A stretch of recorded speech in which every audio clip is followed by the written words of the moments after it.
The Grade Cricketer is a Twitter stream. It's about playing cricket at the grade level. Boys! Get a few today, did you? To be honest with you, I hate grade cricket.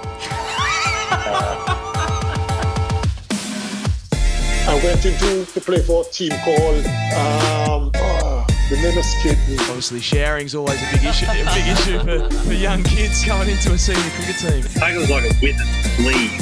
A bit of advice for the player. That's what I want.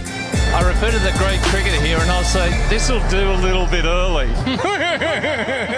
Hey, sometimes cricket is a really tough watch, and other times we just want to talk about things outside the game. Welcome to the Grade Cricketer podcast, where we do exactly that. The Australian women and the Indian women went head-to-head for one of the dullest draws in history. The Ashes is happening, or is it? How long do we keep talking about this? Let's see what happens. Let's see what happens. People are stealing kits out of Queensland bags. The IPL is still going on. Darren Gough is on the show. That's all before we get into hashtag AskTGC. This episode is brought to you by Budgie Smuggler, budgiesmuggler.com. Use the code CHAMP for free custom design. Use it at checkout, budgiesmuggler.com. My name's Ian Higgins. Sam Perry is he. Pezzy lad, happy Tuesday to you. October. Oh, October. October's very own. Is it the start of the Australian summer? Doesn't feel like it, mate. Not in Melbourne today. Goddamn ski park are on. Fucking hell, man. Unbelievable. Albie writes in, Pez. Vaccine-related AskTGC here. Very important to start this show. As I sat down to get my second jab today, the doctor almost recoiled and did a double take at my arm as he went to put the needle in. What does that look like?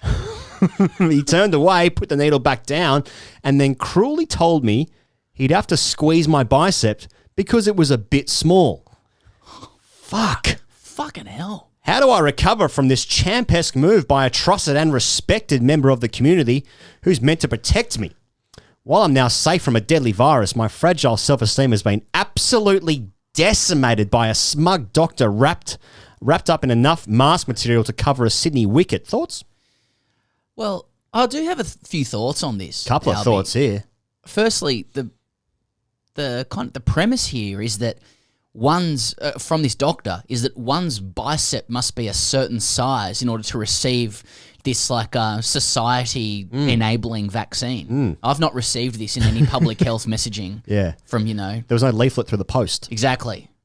I mean, that'd be interesting if the public messaging was that you actually need to hit a certain size. You need to get your macros going. Yeah. You need to get to receive you can only get Pfizer if you're lifting whatever. If you're lifting. Quick cricket get massive. This doctor must be negging you, obviously. Obviously, in some way. Yeah, something going on. Like the idea that he goes to do it, then recoils. Oh. Yeah. Double take. Mine eyes. What? Doth mine eyes deceive me? Puts it back down again. I'm going to have to squeeze this little thing you've got going here. And your arm. I guess doctors be getting bored. Just trying to make scenarios up. But I trying to confect some battles. Exactly. In the workplace. You're just having to, seems pretty easy to put the jab in too. They just come in, bang. Hey, it's nothing like drawing blood. That's a needle. Yeah. That's a needle. Yeah. This one, it's just in and out. Job done. Bang. Didn't even happen. It's brutal. And obviously the pandemic's taking a big enough toll on people as it is. And you have to go through that. Hey, mate, congratulations, by the way, on being the most locked down city in the world. That happens today. Oh, mate, to you too. Thank you. To you too. Thank you. I did some maths the other day. Did you? Yeah, about just how many days I've been here and how many days in lockdown. 53% of my days. And see, now what I've done there is now the pandemic's about me. Of course. So thank you for all the messages that have come in. Well, many people would say, when they say, you think the world revolves around you. Well, a lot of scientists would say the world actually does revolve around you physically. Okay. He goes, just squeeze that bicep. Yeah. Just on the bicep stuff. Yeah, back to it. I'm trying to think from Albie's perspective, how does he come back from that? Mm-hmm. All I can recall from my grade cricket days was if you get smashed verbally. Yep. One formula was to sort of say, "Oh, sorry," and then sort of invoke a legend of that genre. So if you follow me here, there was, I'm not sure if I said this on the cast before, but we played a game in Campbelltown once, and Campbelltown have sheds where every grade can share it. Shared so sheds. like if 1s and 3s are playing, you're sharing the sheds with like if you're 3s, you're sharing with first grade. And both teams have won. And I'm not going to go into names here, but like one of the players was naked after the game. We'd all sung a song or whatever, and he was nude, as is their want, right? And another player, a bit more senior, I don't know what the tete-a-tete was, but it caused one of the senior players who wasn't to really be alpha in any scenario to say, insert name, you've got, that is the smallest penis I've ever seen in my life. And this guy... And that guy'd seen some penises as well.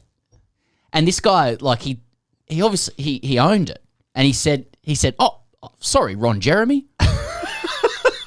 And that was the formula. Like, you inverse it. Like, if someone says something back, oh, sorry, Don.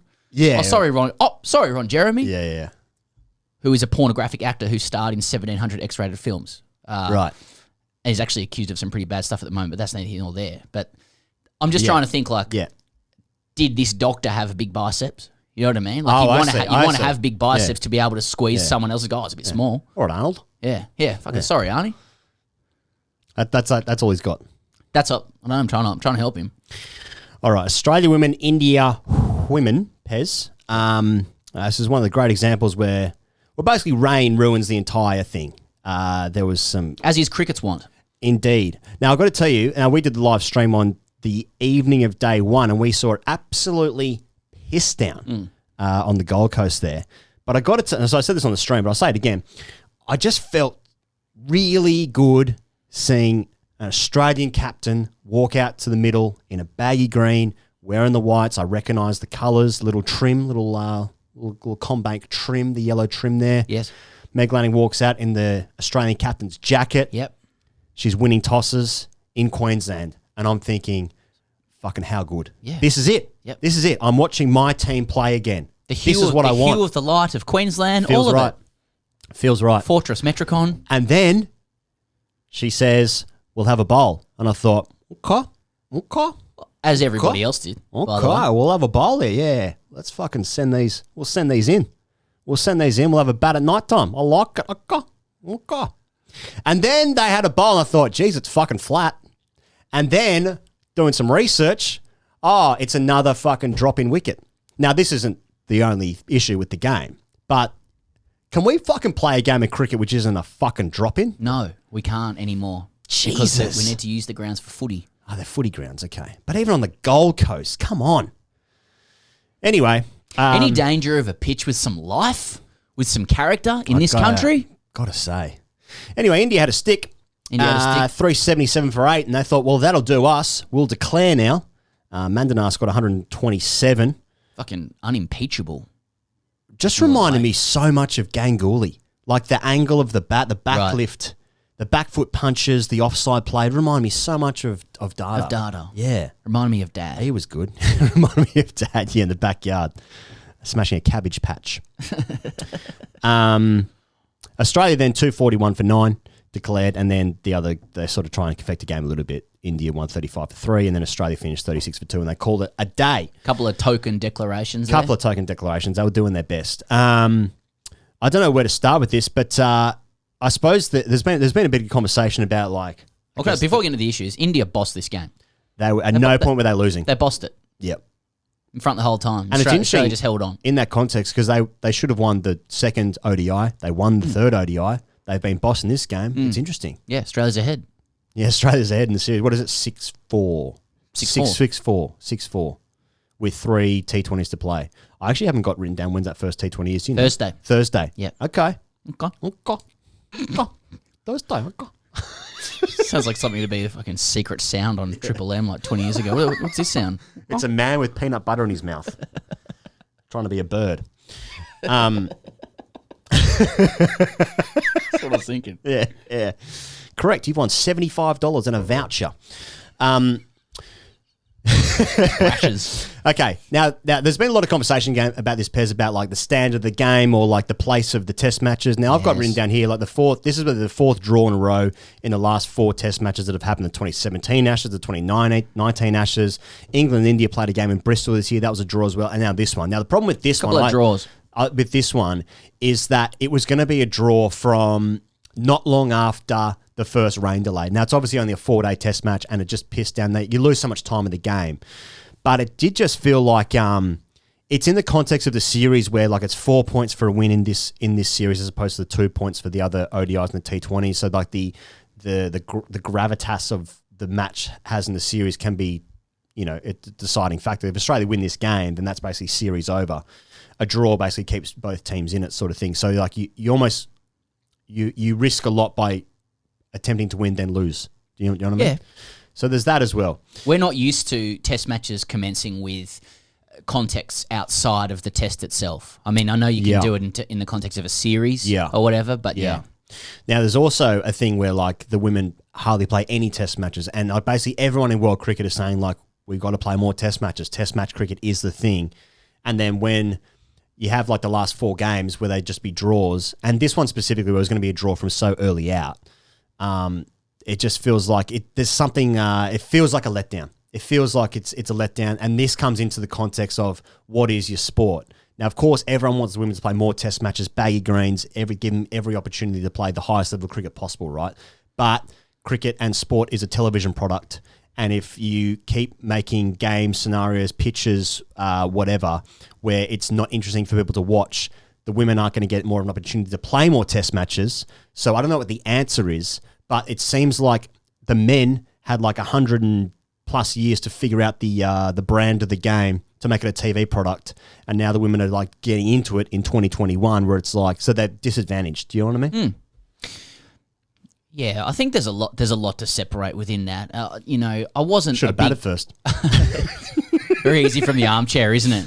Mate. Yeah, but I did detect a bit of a tone online, and that's where a lot of the experts reside, as we all know. In the comments usually. Yeah, like I mean, we have to call out that this conversation about was the test match a success occurs against the backdrop of women not playing test matches, and a lot of people wondering why there aren't more test matches, and a lot of us, opining from our armchairs about what makes a test match commercially viable, and these are complex questions. But there are a lot of blokes sitting down going like, I'm not really sure about this. 2.5 and over. Yeah, it's not really working out. Yeah, they're going to have to change a few things there. We're all very good at being executive experts when it comes to how to commercialize things, and then we go and eat our Doritos and tweet something or whatever.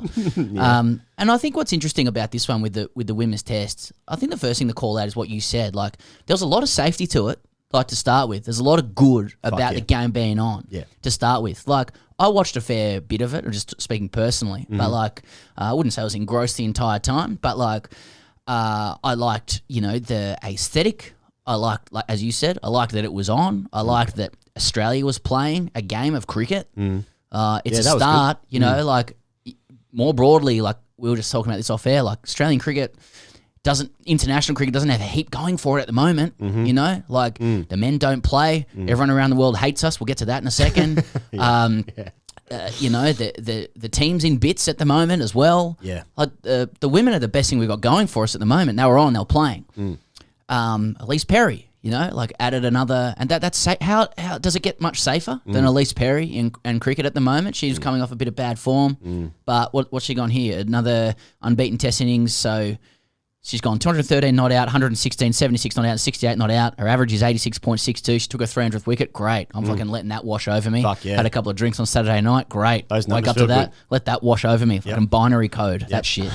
Recognise a name. Recognise a number. Name. Feel good. She's there. She's like shadow batting. Great. Yeah. So there's a lot of good stuff, but like when it comes to cricket at the moment, broadly, we talk about how to make the game more exciting, how to package it up, like at the moment with men's cricket, it's like Marge's dress off The Simpsons, just repackage it for the country club, make it look better. But this is jarring for viewers in reverse because we're accustomed to seeing women playing exciting white ball cricket. Yeah. That's what we're used to seeing. Yeah. But then the next evolution is like a rain-affected 400 over test match on a drop-in wicket played by people who've been denied the opportunity to experience the format. Yes. Of course it's going to look a little bit worse compared to what we're used to. This is exactly the thing. Like, there's been too much framing of like, this is the women's problem. No. This is cricket's problem. This is cricket's problem. This isn't like, I mean, how many games in the last like couple of years, especially at the MCG, and especially Bart, but especially Lisa, and especially Sydney. Like Sydney and Melbourne, the two blue ribbon test matches that we hang out for because it's Christmas and it's summer and everything. And the wickets are diabolical and the cricket is a fucking joke. It's so bad to watch. Good ads though. Run ads for 5 days. Hey, it feels good. Go to the members bar, talk to some people wearing the same shirt as you. It's all good. Feels nice. What are those boat shoes? Yeah, look good. What are those? Boat shoes look good. Has anyone ever said to you? It's most of my school life, yeah. So this is cricket's problem. It's not the women's problem, but I just think it's chastening to watch for people. I think it's right to. I was originally, we talked about this as well. I was a bit dismissive of people who thought there was an issue. I was just like, well, women have a right to play boring test matches just like men have for a long time. A lot of cricket can be boring, but there are kinks to iron out. But we're talking about creating an equitable playing field for women. I think no one wants to say, but can test matches be viable for women? Of course. The question isn't, is test cricket viable? It's how do we make it better? What can we improve? Yes. And like I said, like the dark cricketing soul within me is like, they're allowed to play shit fucking attritional cricket as well. I've watched plenty of that with blokes. That's been my entire career. I know, like they've been waiting to play a test match and the way they want to play it is to go like, no, I'm not giving an inch here. And I think Australia, like they're behind in the match. It's 4 days, there's a bit of rain. They're totally entitled to park the bus. Yeah. Which is basically what they did. They did that against England in the women's Ashes as well. And everyone's like, oh, you got to make it more entertaining. Oh, fuck off. It's test cricket, baby. So 4 days versus 5 days. That's one of the issues, right? And I don't mind the idea of 4 day test matches. I actually don't mind it in theory for men either. I could live with it. But there's one problem, and you mentioned it earlier, decks. Yeah. Fix the deck until you fix decks. Yeah. And in Australia, they're dead. They're dead. Then you can 4 day test matches. There are going to be way too many draws. Techniques are too good. Equipment's too good. Pitches don't offer enough. Yep. Until then, you need 5 days. People are like, okay, well, what about like a Sheffield Shield Cane cricket scenario where you create like tactical incentives for people where they can start getting fucking half points and 0.25 points here and there. Yep. It's a hard enough game to follow as it is. Yeah, fuck that. Australia got 3.8 points from that. Oh, you beauty. Yeah. I can go crack open the Moet. 3.8? I thought you said 3.6 for a second. Fucking how good. So, I'm sorry, but AFL's the problem. Hey, this is part of the thing about, well, we'll talk about the Ashes, like the men's Ashes later, but the idea that Australia has like these fast, bouncy decks and it's fucking chest match cricket with Dennis Lilly with his fucking shirt open. Yeah, his moustache is down to his legs. Yeah. That died at best 2015 Ashes with Mitchell Johnson having an absolute worldie of a series. Like the wickets just aren't like that anymore. Like they're just not. Like even the Optus Stadium, I mean, but they still transport the soil, from the whacker. It's still like there's still roots taking, they're still taking root in the ground. Oh, that's the whacker. That's got life. But I say AFL's the problem, and I'm starting to wonder maybe the best way to get life back into the wickets is to get data onto this. The BCCI versus Gillon McLaughlin. No one beats the AFL here. Everyone worships at the shrine of AFL House in Docklands next to Channel 7 there. It's, seriously, I've seen shrines there. I walked past with Ed Cowan the other day. We got on our knees. But I'm thinking now, can we get the BCCI into this? Yeah. BCCI v AFL, that's a good corporate battle. I got a story the other day. I'm not going to name any names, and I'm going to read a text message. And we could be in trouble for this. Xi Jinping went to an AFL game as part of his time in Melbourne in 2014. He was seated next to X, let's just say an executive. Lunch started, and X tried to explain the rules with the help of a translator. After a minute or so, Xi put his hand up and palm towards the executive, then down onto his chest. The executive didn't know what was going on, but stopped talking. When he did, the translator said, Jinping does not want to hear any more about the rules. They then sat in silence for 15 minutes or so before he left. Holy shit.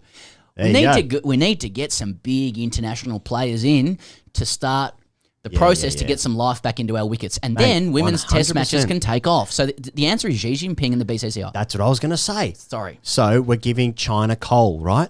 One of the biggest exports. Right. What are they doing for us? They can give us some bouncy decks. Yeah. That's what China can do for us. And they can take on Gillon. If China start giving me some bouncy decks, I'm learning Mandarin next week. Mate, we said that. Let's do whatever. That's how Shorten lost the election in 2017. He shouldn't have focused on climate change. He should have focused on delivering 600s in the Ashes. Do you know what I mean? Yeah. We're going to get to the Australia-England stuff in a moment as well, this Ashes stuff, and there's a suggestion that like Scott Morrison's going to try and position himself to deliver the Ashes after basically being the guy to fuck it up. Yeah. So anyway, the answer is political with this. Well, do you want to get into the Ashes chat now? You got any Poonam walking stuff? Got a view on some walking? Only that it was just completely unrelatable. I mean, how often did you ever see in a grade game a guy walk? I mean, it's just it's too financially expensive to walk in a club game. Yeah. Like but then the opportunity cost of cricket, as we've said before, Cost benefit analysis. and you make that in your head as you nick to a gully Yes. and not walk. Got formulas and shit rolling in front of your eyes. Yeah, it's just code. Yeah. Like the Matrix. Yeah, it's just unrelatable. Someone walking, like being like so selfless to walk off the field to say, But no, is it? I'm going to honour the game because I know that I hit it. So ordinarily, I think, and Poonam was 30 off 160 rocks, so Australia was probably saying, let's keep her in. Yeah. That's what you would be saying. Ordinarily, you think, well, it's your funeral. You know, like if you want to do that, if you want to play it that way, go for your life. The only ethical question I see with walking is who owns the innings? Who owns that player's innings? Because you immediately go, well, the individual owns it. What do you mean? Well, does the individual own the innings? I don't know what you mean. Well, what I mean is, okay, you're a bowler. Say you're a leg spinner. Okay. You're coming in. Yeah. Your number 3's in. You want a big target to bowl at, Yeah. right? You don't want to have to start with your field out or you want to start with your field out or whatever. Yeah, right. The batter is there to generate as many runs as possible for the team. Right. Right? Well, sort of. It's a you don't it for yourself, but yeah. Well, that's the ethical question. So, like, I'm a bowler, I want to bowl with a bigger target, and I've got batters trying to apply a bit of, like, moral fundamentalism Yeah. and essentially denying the umpire their right to make a decision, right? see. Everyone's got a role. I see. Right? Everyone's got a role. You know, does that same person, would Poonam, for example, who goes, I will just make decisions based on what I think has happened, right? Right. Do they appeal for LBW? I don't think that's out. Of course you fucking go up. You give the umpire the choice. My view is that like your ultimate moral obligation is to the laws of the game, which gives the umpire the right to make the decision. You are out not when you say you're out, but when the umpire says you're out. And secondarily, your obligation is to your teammates. I mean, Gilchrist could walk because he did other good shit. Yeah. I mean, I did walk for a couple of LBWs in my career. Yeah, but that's embarrassment. That was actually one of my dreams. I walked out to bat without my bat. Oh, that's going to trigger me for the next 3 weeks now. Yeah, Fuck, true. why did I say that? But in this instance, like the umpire gave her not out. Yeah. Shook his head. Yeah. Said, no, that's not out. And then she was already off. Halfway up the coast, halfway up Cover Ave. So I've got this feeling I cannot justify it in any way. Sorry. Halfway up the Capital Ave, mate. Where the bikies used to be. I sort of felt like there was a chance. This is probably not the case, but like something about the way Healy sort of celebrated. Maybe she just sort of took the gas off a little bit, walked a bit, and was like, "Oh, I didn't realize that I was." Oh, given once you night take out." one step. Yeah, she took a step. Was like, "I can't fucking go back now." Yeah. you know. Cooked herself. Yeah, I wonder if you start walking and then you realize you're not out. You like just turn on. Oh, yeah, no, I'm good. Didn't someone do that? Didn't Marnus do that where like he did a fake walk and then like there was a play and miss and it was a half a pill, then he started to walk off, then he stopped and then like, oh, was it India? Like they burnt a review off the back of it? Yeah. Like that's cat and mouse games. I I'm love into. that. I That's love that. shithousery. And that's what's going to happen with mancads as well. Yeah. Or run-outs, whatever you want to call it. Whatever. You start pretending you're out of your crease, bowler gets distracted. Yeah. I like the idea of it anyway. All right. Me too. The men's Ashes. Now, the ECB released a statement on Monday night. They had the statement and they released it into the wild like a fucking dove. Over the weekend, the statement says, we have been talking to England men's players and management to provide them with the latest information about the proposed arrangements for this winter's scheduled Ashes tour. We remain in regular and positive dialogue with Cricket Australia over these arrangements as the picture is constantly evolving. With health and well-being at the forefront, our focus is to ensure the tour can go ahead with conditions for players and management to perform at their best. We will continue talking to our players this week to share the latest information and seek feedback. Later this week, the ECB board will meet to decide whether the conditions in place are sufficient for the tour to go ahead and enable the selection of a squad befitting of a series of this significance. It's fucking 5-0. Come out here. We'll beat you whenever. That's what I want to say. It's my reaction to that.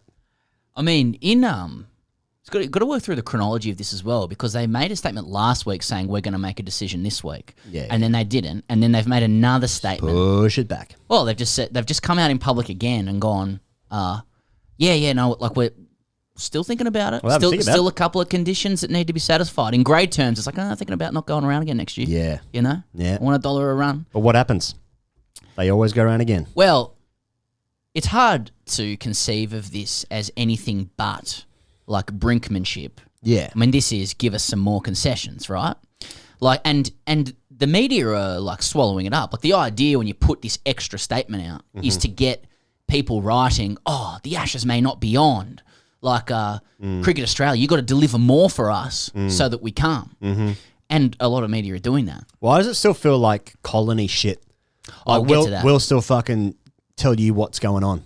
So this is against the backdrop of a number of pieces coming out from both countries where essentially... How's the piece on it? Mate, that's a new segment we're going to do in a second.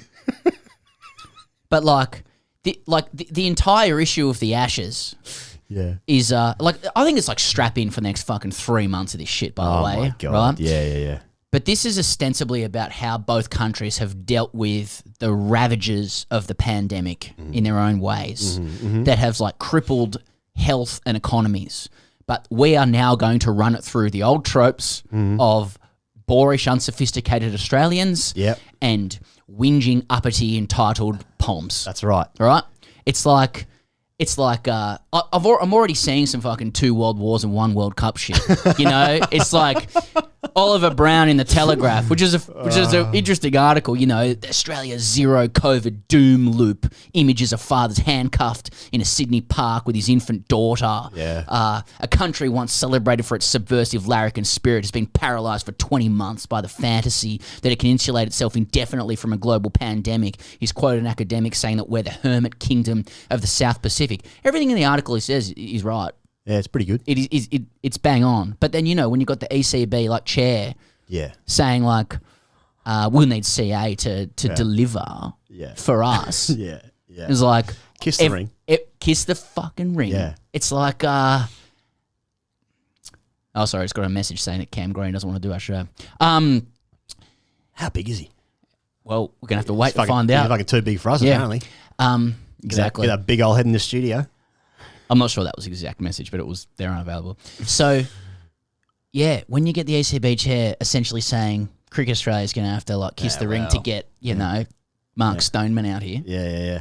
It just, you're like, I've got sympathy for the England players. Yeah. But when you start talking like that, and I'm an Australian, I start getting a bit triggered. Yep. You know? I was reading NASA's piece. Is he right for the Mirror? Yeah. Is that right? He writes for the one where there's about 1,000 ads as you scroll down and your page starts glitching. Oh, that one? Yeah, true. A couple of page 3 girls. I don't know what you're talking about. He wrote a piece saying like, it's a bit rich like Australia. Lecturing us. Demanding that we come out here given what England have been through. Now, NASA makes a great point, and he's right. England have played more Test cricket than maybe anyone in the history of the game. A lot of people don't know this, but actually Zach Crawley's going to play his 100th Test match at the MCG this year. He's played that many Tests this year. True. So that's true. But also, why do I feel like, and I fucking love NASA. NASA just sneaks into my top 10 commentators. Just ahead of Michael Holding. Love NASA. But also like, shut the fuck up. You're going to come out here. It's going to be 5-0. You're not going to like it. You meek little English fucking coat. Just come out here and let us bump you. You've got a shit team. We're going to fucking smash you. And I say that, and I love England. I genuinely love England. Can you hold I two love ideas the people. at the same, two contradictory ideas at the same time? I love the culture over there. I really like the place. Shut the fuck up. Come and play some cricket out here. Lose 5-0 and fuck off. Why do I want these things in my head at the same time? I actually want them in my head at the same time. And this is the opportune time to announce our new segment. We're going to be inviting people to participate in what we're calling a visceral minute. So you can make these analyses and say England have been whipped for 18 months. Yeah. Their mental health is struggling. And that's true. And they are not asking for things that any other country wouldn't provide. No. We are a hermit nation. Yeah. We could be vaccinated Could be. But we weren't because Yeah. we wanted a bit more upstairs cargo stuff. Yeah. Right? A couple of meetings didn't take. Whatever. It's our fault. Got a vaccine This is there. the case. No, wait for a better one. It's not a race. Yep. Don't worry about it. So they're entitled to ask for some shit, right? That every other country would deliver. Hey, Pakistan would. Yep. Yeah. Yeah. But when you start sort of doing a bit of kiss the ring stuff, Yeah. you're just gonna trigger. You know, it's like, oh, okay, Cummins needs to grow a moustache now. Yeah. It's going to be more facial headgear. Exactly. So it's funny you talk about that, Higgos, because we've got now it's being set up. You know, everyone's in their corner. Yeah. Everyone's fucking, depending on where you were born, you just take that view. So Australia have like rolled out Tim Payne and Nathan Lyon. Of course. Tim Payne struck again on his SEN show. Hell of a show. Hey, it's getting some clicks, that show. Oh, well, they're talking about the AFL trade window now. Of course, yeah. And he says, essentially, you know, the Ashes will go ahead, as you say, whether Joe Root's here or not. Yes. They all want to come. There's no doubt about that. And there's a lot of English press now saying like they've not received those comments too well. Very upset by Tim's comments. Now, like, the thing about Payne is that, like, Tim Payne is very punchy and gruff in a manner that is contrary to how smooth his aesthetic is. Yeah, right? it is. There's a bit of a dichotomy there, isn't it? What you need to understand about Payne is that, like, he's basically Matt Wade with smooth skin and school captain features, right? With a Nivea sponsorship. Indeed. He's a gruff fighter from Lauderdale, and he'd take that as a compliment. I'm sure. Like, I think there's a way Payne could have made that point without sounding as though he was calling them chicken, like throwing red meat to the Aussie base there. Like, just, you know, these guys are struggling. The English cricketers are struggling. Yeah. They got real concerns. Yeah. And because of the money they make, they don't necessarily need to come They don't out. need to anymore, yeah. And like Lyon's the same. But Payne is right, I think. I mean, would the tour be irrelevant without Joe Root? Not really. Truly. I mean, lots of series happened without big players. Stokes didn't come out last year. Last time. Coley wasn't here last year. Smith and Warner missed a year. Malcolm Conn pointed out that Greg Chappell wasn't there in 81 when Lilly and Marsh bet against Australia. Then both of them did some stuff, but that was not related. Right. And so, yeah, there's this effort now, though, like between journalists to like crowbar domestic COVID approaches into like a colonial tete-a-tete. Right. You know, it's Fun. it's unbecoming, but it's good copy. Yeah. And so that's what's going on now. And I just think about like Adam Hills in that Australian tourism campaign, mate songs. You know, sisters and brothers, we know you think you're above us, England, but deep down you love us, you just repress your emotions. But we'll put you right, grab your cozies, come out here, and we'll smash you 5-0. Get these blokes off the fucking front dog. Exactly. There's going to be no fucking front dog for Mark Stoneman. Ollie Pope won't be playing a cover drive until next summer. So that visceral minute, he goes. If you want to, I'm going to set up a hotline. Just send in an audio grab. Yeah, if you want to send in an audio grab of how you feel about Australia or how you feel about England. Yeah. Either side. Either side. And I want it to be divorced from true analysis. Yep. I want it to be visceral. I don't want it to be racist. Yeah, ideally not racist. That'd be Ideally. good, thanks. Yeah.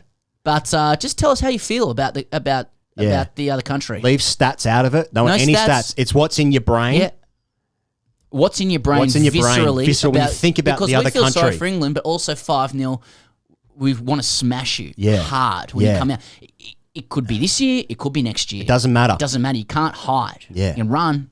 You can't hide. I told you this the other day, but during the English summer, Atherton was doing a piece for Sky about the Oval. And he was like going around like he was like the history of the rooms, and he was talking about like Victor Trumpers coming out to drive and all that shit.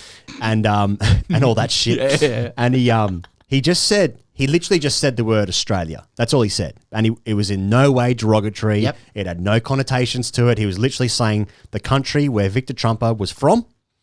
And the way he said it, I was like, he still thinks that we're a fucking colony. Yep. And I want to kill him. Yep. That's what I thought in my head. And you admire him, respect And I've met him, and he was like the nicest, lovely, affable, humorous man. And I would kill for a beer with him. Yep. But he said Australia, and the inflection of it, I was like, I want to fucking kill you. You were shit against McGrath, and I hate you. Yep.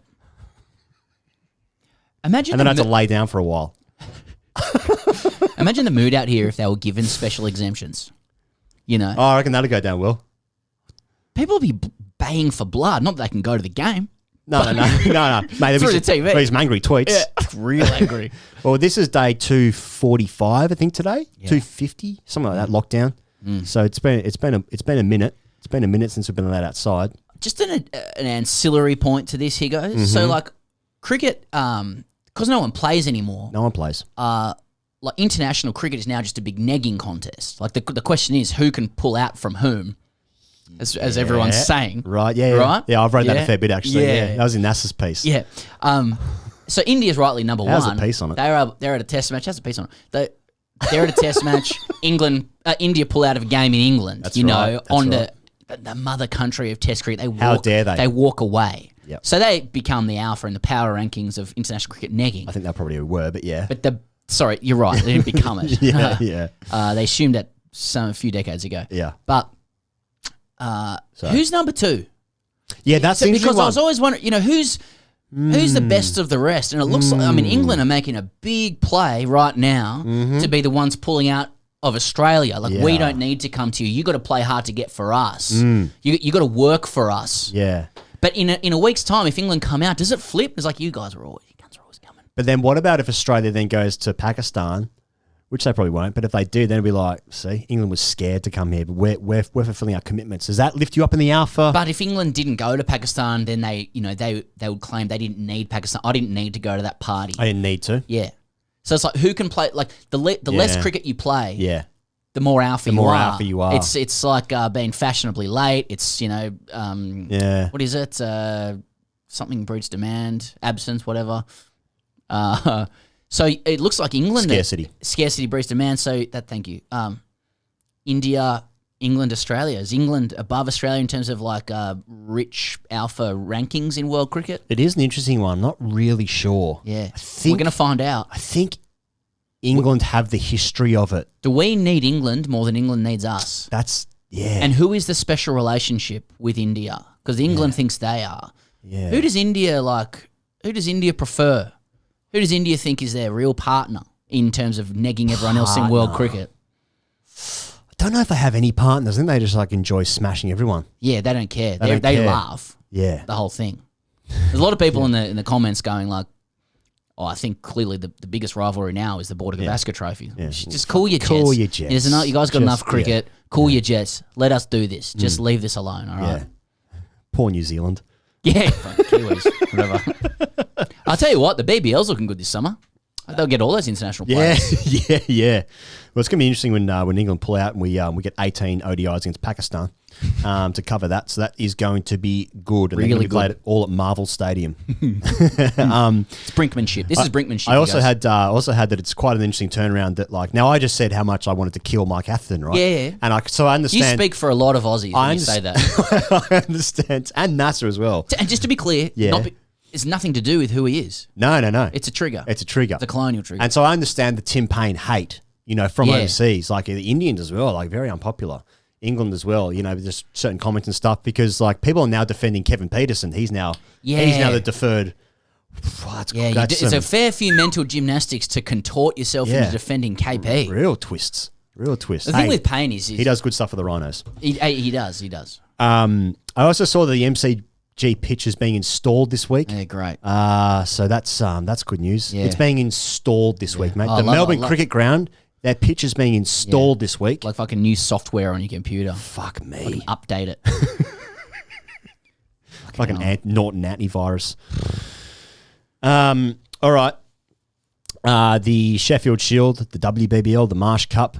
Just the most interesting thing of this is that Tuesday last week, Queensland, Tasmania were going to play a game. Then there were 4 cases in Queensland. This is just to give a scope of what's going on here with COVID in Australia for those playing overseas. 4 cases last week in Queensland, so the Queensland-Tasmania game was rescheduled and the Tasmanian team flew home. I also noticed that in the news yesterday that there was 1 case in Tasmania, 1 mystery case in Tasmania yesterday. First case has been there for 2 months and they're concerned about it. So that's what's going on down here. Queensland's rescheduled trip to Adelaide got off on the wrong foot. This is per ESPN. After the team van was broken into and some playing equipment stolen ahead of Thursday's Sheffield Shield clash with Tasmania at Karen Rolton Oval. Thieves broke the van's window while it was parked outside the team hotel and stole some gear. Queensland wicketkeeper Jimmy Pearson posted a photo on his Instagram of the van's broken window, stating that he was the unlucky one to have a couple of brand new bats stolen. You know, I think put yourself in the thieves' shoes. Like presuming they haven't been casing the Queensland cricket team. Yeah, and Like, Jimmy but they Pearson. just see see a big van. Yeah. And you're like, well, there's probably some great like hi-fi equipment in here or something, or maybe it's a band or something. You know, carrying some good shit or good gear. Good gear. They crack open the window, like, what the fuck's this? What's this, 2-9? Exactly. But like, what do you do? I've got a couple of new sticks. Go to a pawn shop. Do that. It's like someone walks in. Oh yeah, no. What's that GM going to set me back? Fucking the pawn shop broker just picking it up. What grain is this?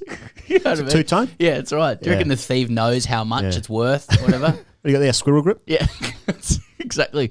I'm not sure about the aesthetic of that. GM's not really produced well in the last couple of years. I like the idea that the thief is he's like a tortured club cricketer. He's like just trying to escape the game. Yeah. He's like he's just trying to get his case and things, trying to get like one final payoff before he retires. And he breaks into a van and it's a cricket kid. He's like, okay, I'll play again. And now he's going to be playing fours for fucking somewhere in Adelaide with Jimmy Pearson's kit and his Bulls lid. They get their good the good haul from the van, and then he just like goes to grade games and just sells it out the back of his car, like someone would a book, you know, like just bypassing the middle person. I'm going to get to that in a second. The WBPL kicks off on Thursday. That's next Thursday, October 14. Sixers and Stars. That's down in Tasmania. I think the first 2 weeks of that tournament's in Tasmania. But now there's one COVID case. Maybe the whole thing's going to be called off. Something to track there. The IPL. Now, obviously, we're doing... if you want more IPL gear, you can check it out on YouTube just about every single day. If you want the audio, if that's how you consume TGC, you can check out Patreon, patreon.com/Grey Cricket, including our weekly show with Shane Watson, who is somewhat of an IPL legend. Not that one would know that if you live in Australia. Some great chats with Watto recently as well. Really good. I really getting enjoyed real it. grade cricket areas. Yeah, so that if you want more IPL, we're only going to do a quick IPL thing here, but if that's what you want, then YouTube or Patreon for that kind of gear. Now, probably the most interesting thing from an Australian perspective, where we use that lens, I suppose, for this audience that we're talking to right now, is that Dave Warner has basically been completely axed from his team, Sunrisers Hyderabad, where he is a hero, a legend of the game. He's definitely in the conversation for greatest ever IPL player. His record, he's in the conversation for it, and he's just been axed by Trevor Bayliss, Tom Moody, Brad Haddons. That's the coaching staff there. Owners. At Sunrisers, the owners as well. They've just Bit of owner stuff. And that doesn't bode well. He's had a really rough tournament. He's scored it's like 5 or 6 years where he scored over 500 runs in the tournament, which is amazing. He's only averaging 24 this year. He's got a couple of 50s, but he's been scoring slower. He looks weird and out of touch, and there's something going on there. This is all in the context of the Australians overseas at the moment. Steve Smith has done okay, I guess. Steve Smith got left out again by Delhi overnight. Yeah, he also didn't got get a game. bowled around his legs by Coulter-Nile. Hoff. He was man of the match against Dave Warner Sunrisers the other day. 3 for 24 or 4, did well, but he's been getting pumped in a lot of other games that I've He bowled well watched. overnight though as well. So I think he's coming better. He's coming better. I mean, he's a great bowler. But the shining light for the Australian team is Glenn Maxwell, who's having a fucking unbelievable tournament. He's doing so well. He's playing in a team with Virat Kohli and AB de Villiers. Yep. And so that might explain a little bit of his success, but he scored 550s. He's averaging 40. He's hitting him at 145 or something. He's hot. He's hot. He's running I said hot. on the other show that Death Valley was in New Mexico. It's in California. It's in California. Helpfully pointed out. Right. But I meant like Death Valley, New Mexico, which is also hot. Yeah, no that's mistakes right. here. No. But he's hot. He's hot like Death Valley at the moment. I just want to and hope it doesn't turn into Siberia soon. Just keep it going. And not much else to really report from the Australians. Looking like the overseas stats, and there's not much to report. Not much doing. If there is a market, so this is obviously in the UAE where the World Cup is about to start in 3 weeks' time for the already qualified nations. Anyway, it doesn't look too great for Australia. But in the context also of England, talking about them, Moeen Ali is having a sensational tournament with the baddies batting 3 for CSK. He's got heaps of runs, doing really well. But there's actually not much else for England either. Josh Butler was having a pretty good tournament beforehand, but he's not taking part in the second stage of this IPL. Liam Livingstone, who's done so well for England recently, domestically as well, he hasn't caught hot. And Owen Morgan. And just Owen barely Morgan scored a run. fucking can't get off the square. Can't get off the square, and he's saying, but the longer I go without contributing means I'm closer to contributing. which is up there with I'm not out of form, I'm out of runs. Out of runs from Yeah. Dave Warner himself. Wonderful stuff. But he doesn't really equivocate on comments publicly, Owen Morgan. So if you think that's what he's saying, that is not what he's saying. Indeed. Anything else for the IPL? Look, it goes into the finals next week. There's one spot remaining for the playoffs. Yeah. I suspect that doesn't really mean much to many people listening. No, well, but it's interesting. Just in my experience of just having watched the women's test match, which for me anyway was like a long stretches was tough. Was a tough watch. The IPL, this second phase of it, they've crammed 31 games in 27 days. A lot of that has just been fucking. Let's just complete this contractual obligation that we have with our commercial partners, and we'll be doing some ads soon. watch our stream on Thursday night, CSK versus some shit, and for the playoffs, really, if there's anything to take out from the IPL from an Australian perspective, it's can Ponting do it with Delhi? Yeah. Right? Ponting, they just lost in the final to Mumbai last time. They're looking really good. They're top of the table. Stoinic's got a hamstring injury. That's another bad thing for the Aussies as well. Yeah. But hopefully he'll be back. And the question is, can Ponting go one better? All right, we spoke to Darren Gough. I think it was 3 weeks ago now. Yeah, some time ago. So if there's anything out of context, it will be because of that. But Darren Gough was a great chat, and he was very kind enough to give us, I think, 35, 40 minutes, something like that. And he's a very interesting bloke, and he's a 90s superstar, which is when sport was good, because that's when we were kids. But before then, Pez, we need to speak to, we need to thank our very dear friends, Budgie Smuggler, who are the centre of the universe for TGC in the commercial capacity. And we say that when we go to our partner meetings. Yeah. You're the centre of our commercial universe. And then a long pause, quite a long pause, where you think that the podcast has stopped, hasn't. Yeah. Just trying to think of a word. Well, it's we've been talking about colonial matters, haven't we? Australia and England. That's and right. Budgie Smuggler, as a company, has traversed both. Very popular over in the UK. The Smugglers are a great export, which is why they're a great Australian company, an emerging great Australian company, Budgie Smugglers. So I thought you can get your own design on Barrett Smugglers as we come into summer, not necessarily in Melbourne yet. Probably summer's more sort of a January to March thing. But if you're in the market for some smugglers, you can get your own designs there. And I'm just thinking, if we're talking Australia, UK stuff, well, what about some famous Anglo-Australians, English Australians? I don't know what the fuck you even say there. But Coats. Coats, basically. Yeah. Whole bunch of prime ministers. Here goes. I didn't know that. With English heritage. Yeah, well, I mean, early on, like in Australia as a federation, and it's a loose federation at the moment. Pretty loose federation at the moment, was formerly populated by 50+% of English people. Oh, right. Right?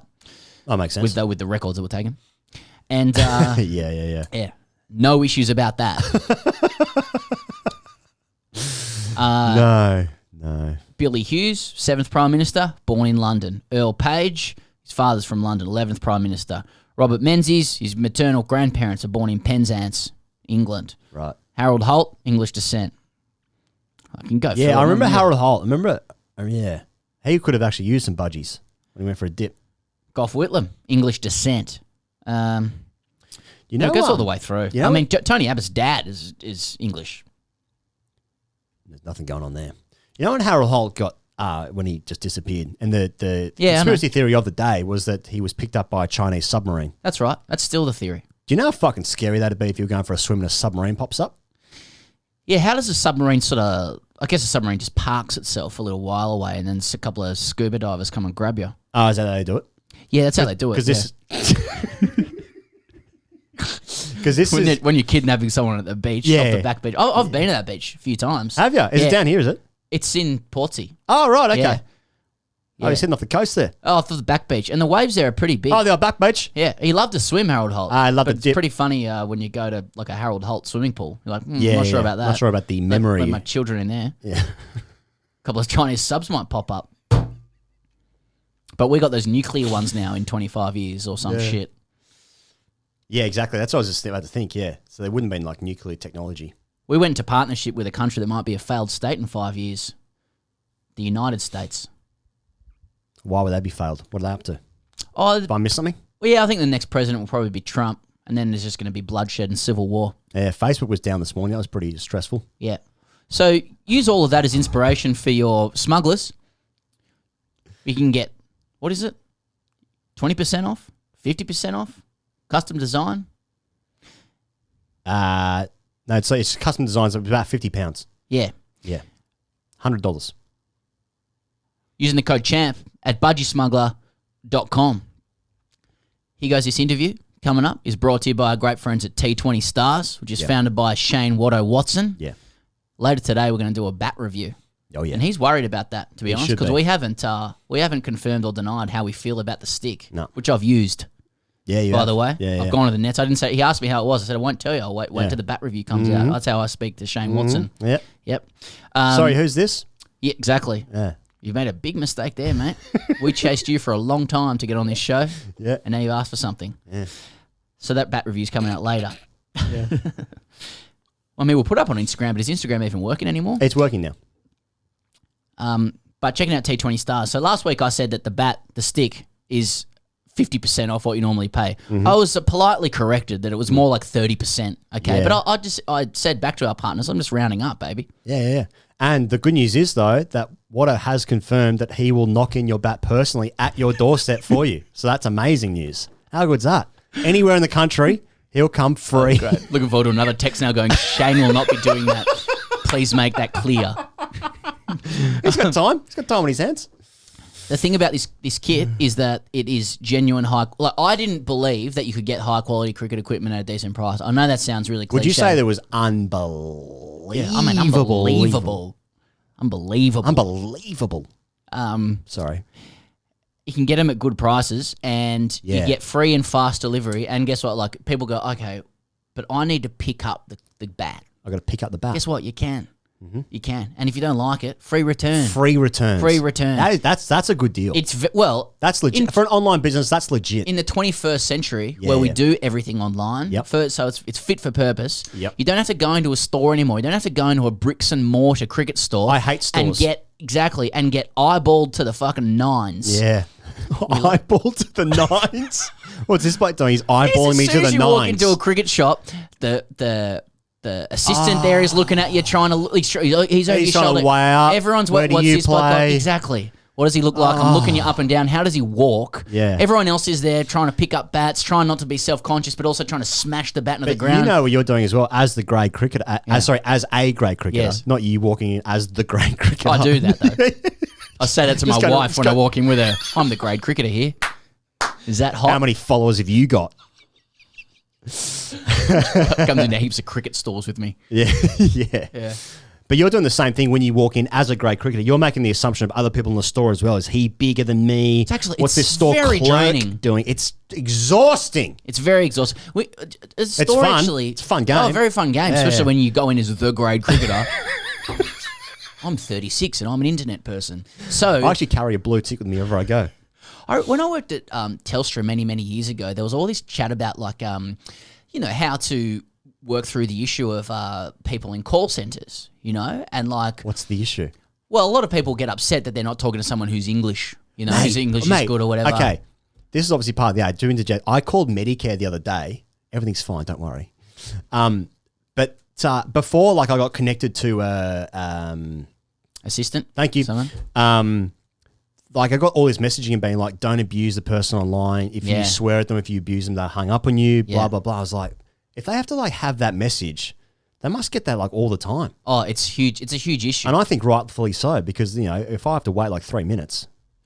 A lot of the people that you speak to with Telstra are based in call centers in the Philippines, right? And a lot of them are extremely skilled and know way more than people who would have English first language. So just say that off the top. Mm-hmm. But someone was like, "No, we need to help.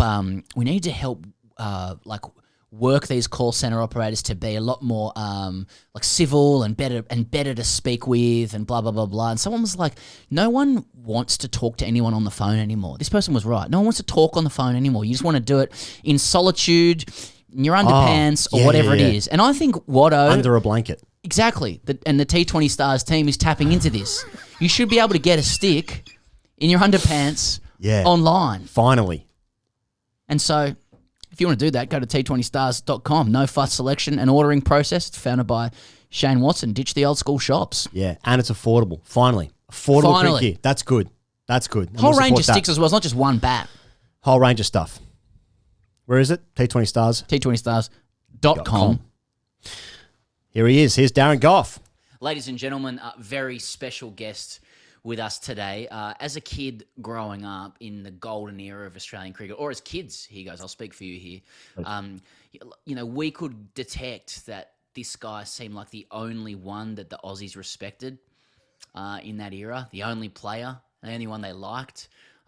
He dazzled, he humoured, he was a bright spark through the 90s and early aughts for England. 58 tests to his name, 229 wickets, 9 fifers, like a ton of forfers as well.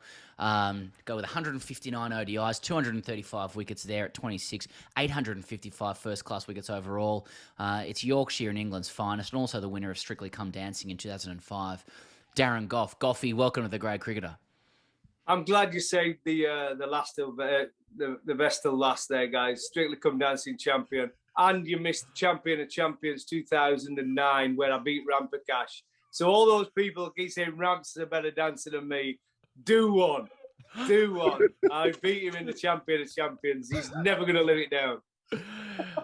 Champion of Champions, the levels to that. Goughy, we normally start by asking about, the guest's connection to club cricket, but I just note that you're another one of these guys. We've interviewed so many of them who was a footballer first and then cricket was the fallback. You dreamt of playing for Barnsley. You were at Rotherham. And then when you were 16, you thought, I can play cricket. And the first professional game you ever saw, you were actually playing in. Yeah. It's quite a strange upbringing. I've always played cricket. So I did play cricket for a cricket club called Monkbretton Cricket Club, where my mum and dad are still at. My grandmother's still at. My brother's still at. So I started there when I was about 8. But football was something I was very, very talented at as a youngster. When I was 8 years old, I was playing for the under-11s town. And I was always one of the best footballers in the county, not just the town. So that was always my first love, and it's something I wanted to do. I got in every representative side. Cricket was something I played, I enjoyed, but was never something I even considered that it was going to be a job. The dream job when they asked me at school was to be a professional footballer. I nearly got there. Didn't quite happen. I was a late developer with cricket as well, where I had a growth spurt, got stronger at 15, 16. I suddenly got noticed, and it happened pretty quickly from there. But you're right, that is a good point. I'd never even watched a first-class cricket ground live. I'd never been to a first-class cricket ground. So the first time I went to one was to train with Yorkshire at Headingley. And then a few months later, I was playing at Lord's, make my debut in 1989. Pretty remarkable, really. And people still can't believe it, but it's true. I never went to watch a first-class cricket game. I watched Test cricket on TV. But then you also had a meteoric rise in the Test side as well, Goughy, because on your debut against New Zealand in Manchester, you come in at 230 for 7, and you hit 65.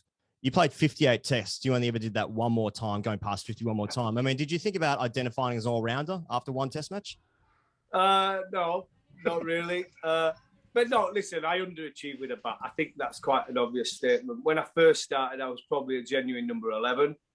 I spent 3 or 4 games in the county game. I got a back injury quite early on my debut, actually. And Yorkshire, to be fair to them, played me in the second team as a batsman. Not a batsman who was batting in the top 5, but I was batting at 7. They just wanted to keep me going. And I played as a batter, and I got a couple of good scores. And I was getting better and better. And I'd always had a good eye. I played with no fear. And that's the way I carried on when I got into Test cricket. Unfortunately, I got burnt by it. People tried to overcoach me, back cross, leave, don't hook. All the things I used to do, play shot a ball, whether it be first ball, you know what I mean? I just play, go in my gut feeling. But when I got, after 10 tests, I were averaging over 30 with a bat. Suddenly people thought they could coach me and bat number 7. That was the worst thing that could ever happen. It got inside my head. I started premeditating. And my batting went downhill for quite a while, actually. And towards the end of my career, I then got the confidence back to play my own way. I batted 3 for Essex. 3 years in a row. We won 3 one-day trophies in a row. We met 3. And my last test, I went back out swinging the way I used to. So at least I finished the way I wanted to. And if you take out in first-class cricket and take out the test cricket, which ended up being a disaster with a bat, I actually could play. I got plenty of 50s, 20-odd 50s, I think. I got 100, 4 90s. So I could play. And listen, I can look back now and say I was a definite underachiever with a bat. Underachiever. You burst onto the scene here in Australia, Gough, in '95, 6 wickets at Sydney, half century there, and people were labelling you the saviour of English cricket. Like, how does that play in the head of a youngster at Test level? And does it bring back memories to you when you see someone like Ollie Robinson? I know he's no spring chicken, but guys who burst onto the scene quickly. I know you mentioned overcoaching there as well. You must see guys who succeed at the start of their career and think, keep doing what you're doing rather than having a million people come on top and tell you to change. Well, it happened a lot, unfortunately, for us guys in the 90s. Selection policy, guys had ball. I mean, just an example. We're talking about Jimmy Anderson this summer, and he's 39, and people say, well, he's bowled 120 overs, 160 overs in the summer. It's a lot of overs. We used to bowl 300 overs before we played the first test. We had to play county cricket. Armisen, I mean, look at his body. I mean, by the time he played test cricket, and that was quite young as well, he'd bowled thousands of overs. He just hammered him at Durham. And no, it wasn't Durham's fault. It was just the way it was back then. And same with us guys. So you got guys coming to the test side. People like Corky burst onto the scene, didn't he? Against South Africa too. In 95, where he was awesome swinging the ball. And the sad thing is I never played with my dream attack. My dream attack throughout our whole career, because we kept getting dropped, played a couple, didn't play for 2 years, brought back, played 2 tests, dropped. If you look at the bowlers, what we could have had, Gough and Cork and Caddick and Headley and Tufnell, those 5, we never played together. It's ridiculous when I look back now and think, never played as a 4. Never ever played as a 4. Those 4 seamers with Tufnell as the left arm spinner. It's remarkable. And what could have been? I look back on the career now and think, I just wish we'd have had the continuity of the game now, the selection, the looking after bowlers. We just did not have it in the 90s. And listen, it was a great time to play cricket. The quality of Test cricket, I think, was as high as it gets. The 80s, were dominated. There were some good sides. I mean, obviously the West Indies were magnificent. But I think as a whole, every team competing in the 90s was as good as it gets. Zimbabwe were an unbelievable team. Zimbabwe were good, I mean, they had some top quality players, Grant Flower, Andy Flower, I mean, the Strangs, Ed O'Branders, Campbell. They had some top players in Zimbabwe. They were out to beat. And the standard of Test cricket in that period was really, really strong. I think what I would say, it suggests one of the most famous victories, certainly in my lifetime, for England and during your career, Goughy. I mean, the MCG game 98, obviously, where you defended 170 odd against Australia, win by 12 runs. Sure, Dean Headley took 6 for, but you got the last 2 wickets. So it's kind of your victory as much as anything. Well, mate. I got the 5 for in the first innings on a flat pitch where they were trying to ball them out. So I'll take that one, yeah? Yeah, but you're right. Dean Headley, that was his... Listen, that's what I'm saying. I would have loved to have played with Dino a lot more times. Unfortunately, he bowled a lot of overs in county cricket before he got his opportunity. Injury struck him. And that test match is one of the greatest test matches I've ever been part of, just before we were wrote off totally. And that team, we had a decent team in England. I hate it when people said the 90s team were rubbish and I was the shining light of that team. It really bugs me because we had some good players, mate. Cricket in the 90s, Test cricket, was hard. There were some... Australia were magnificent. One of the greatest teams, along with that West Indies side. They were really hard to beat with Warne and McGrath. The batting of... I mean, you could pick any one of 12 players who bat at number 6 for Australia. The rest of it picked itself. They were all fighting for one place. And And like I said, the other teams around the world were strong. South Africa were coming back in. Zimbabwe was strong. Pakistan, India, New Zealand. It was a great period. But Dean Headley in that test match at Melbourne, that second innings, he showed what he can do, mate. And it's just a shame that we never played together really that much. We've got a great record together, but we hardly played together. It's such a red hot part of your career as well in your life, I'm sure, because in '99, you're Wisden Cricketer of the Year. You're top of the world. You're the best player in the world at the time. And then a year later, in the year 2000, there's the 5th test in Centurion, which is maybe one of the most famous tests ever, where, as it turns out, Hansi Cronje's got 50,000 rand on getting a result. Winning runs that day, hit by D. Gough, batting with Chris Silverwood of all people. So, first question, what did you spend the money on? What did you like? I mean, it must have been such a strange feeling to win such a close and exciting test, and then later learn that it was all sort of confected. I mean, when did you first learn that the game was under investigation? Well, we didn't feel right after. It just didn't feel right, and I know it was a joke, but he walked through the hotel with a leather jacket on. I think it was Mike Atherton, who's not. He wasn't the funniest guy in the team, others, let's be honest. And we were all having a beer. And he said, I bet he got that leather jacket for today. And it was, obviously, it was a joke, but it turned out there's a little bit more to it. And at the time, the series was gone. We'd lost the series. We'd gone out on the 4th night. I'd bowled really, really well in the first innings. I think I had 2 for 11 off 8 overs or something after day 1 when we come off the rain. And I'd have took that. I was averaging under 30 for the tour. I was pretty happy, you know what I mean? We'd lost the series, but as a personal point of view, under 30 for the tour, that's always the benchmark. I'll take that. Didn't bowl the second day, rain. Didn't bowl the third day, rain. Didn't bowl the 4th day. And we had a one-day series coming up, and the original plan was to have a few days off and then go into the one-day. But Duncan said, we got new players coming in, what we could do with, we'll go out tonight, we'll have our celebration, end it tour drinks party, because we ain't going to play tomorrow, and then we can get into the nets quicker with a white ball.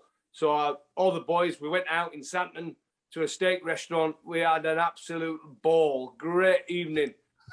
Went back, it was still pouring it down with rain in Johannesburg. I think I went to bed about 3 o'clock in the morning. Came down the next day, not feeling food. I'll be honest, mate, that bus journey to Centurion wasn't the best. The sick bucket was along for a couple of times on that journey. And we got there and they had an helicopter drying the pitch. We're thinking, what's going on here? And that wasn't too good at all.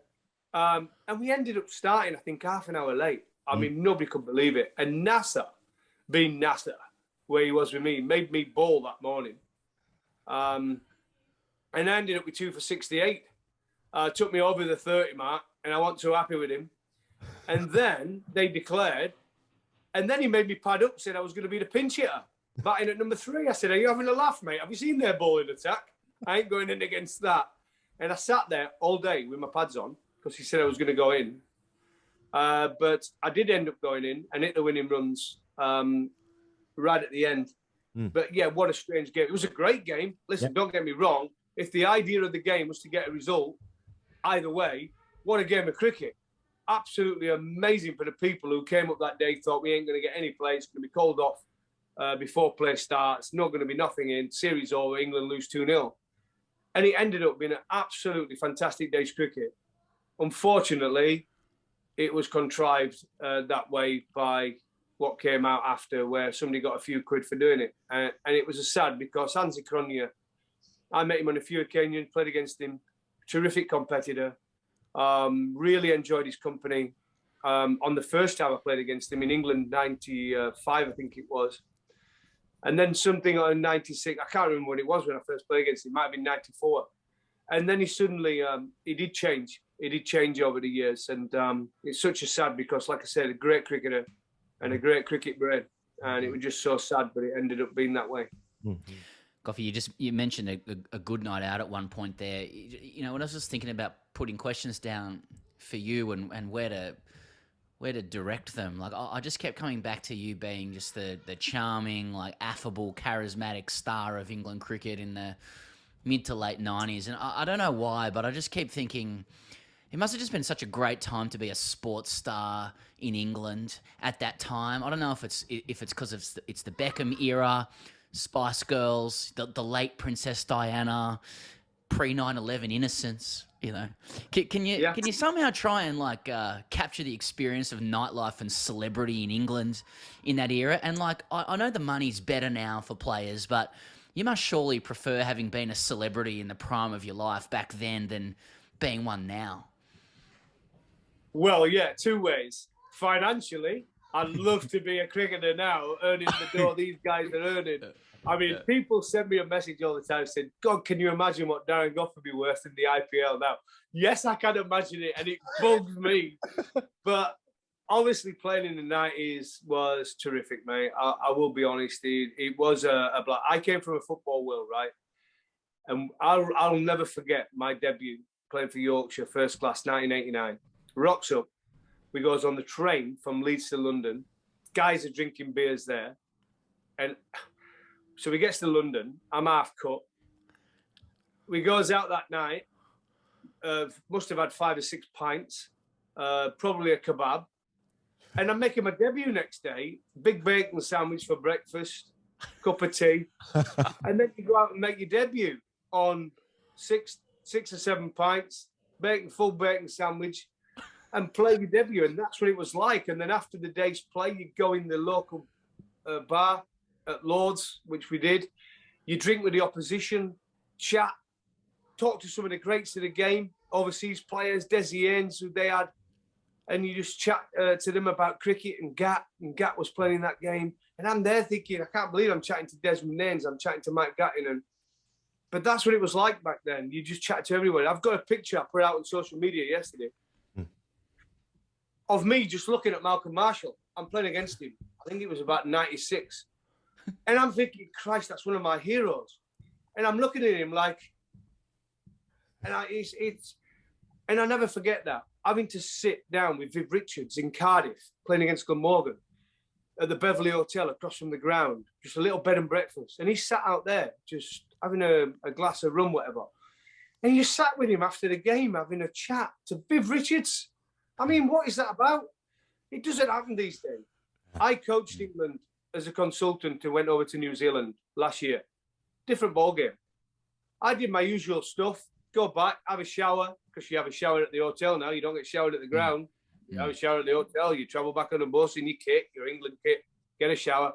Came back down, 7 o'clock, first night in New Zealand. Thought, I can't wait for this. Have a couple of pints with the lads and chat about cricket. 8 o'clock. 8:30. I thought they'd all go out without me. They don't come out. They sit in their room, watch Netflix, play on COD, Call of Duty, is it? Or FIFA. Yeah. And they have room service. And they prepare for the next day. Luckily for me, Chris Hill would pop down about 8:30 and Paul Collingwood, because they're old school. They're from my era. And we had a glass of, well, it wasn't a beer anymore. We can now afford a glass of red. So it changes. So, yeah, life's changed. The game's changed. 90s life was fantastic. And I'd love it. And I always say to people now, and Robert Croft actually texted me a few days ago. And he played in that era. And he said, Daz, you'll never, ever beat 90s sport. And he actually said those exact words. He says, but he wouldn't mind a crack. 5 years of playing at the current era. How you get looked after and financially. It's a different game. Different game. Yeah. And can I just just level it up one more on the circuit in the 90s. So you're talking about Desmond Haynes and Viv Richards, but I want to get outside cricket with this. Because I'm reading BBC Online in 2001 and that there's an article there saying that you had an admirer in Anna Kournikova. You know, like that. I mean, that's unbelievable. She's writing about you, saying, I can recognise the major contribution Darren's made to the sport, not only through his talent to play cricket, but through his compelling personality. You can't ignore Darren. Now, I know people are going to say, well, you guys had the same agent. It's a wildlife thing, maybe a PR thing. But I'm just thinking, he's in the orbit in the 90s of Anna Kournikova, etc. They're in, London. That's what I'm keen to understand, Spice Girls stuff. I mean, can you walk me through any of that malarkey? Well, she's lovely, isn't she? Anna Kournikova, a lovely girl. It must have been the eyes, mate. Blue eyes. Yeah, listen, we used to do things back then that, like I say, I was pretty big in cricket in the 90s. Yeah, I was marketable. There's no doubt about that. I was at a lot of innocence, the way I played the game. I played with a smile on my face.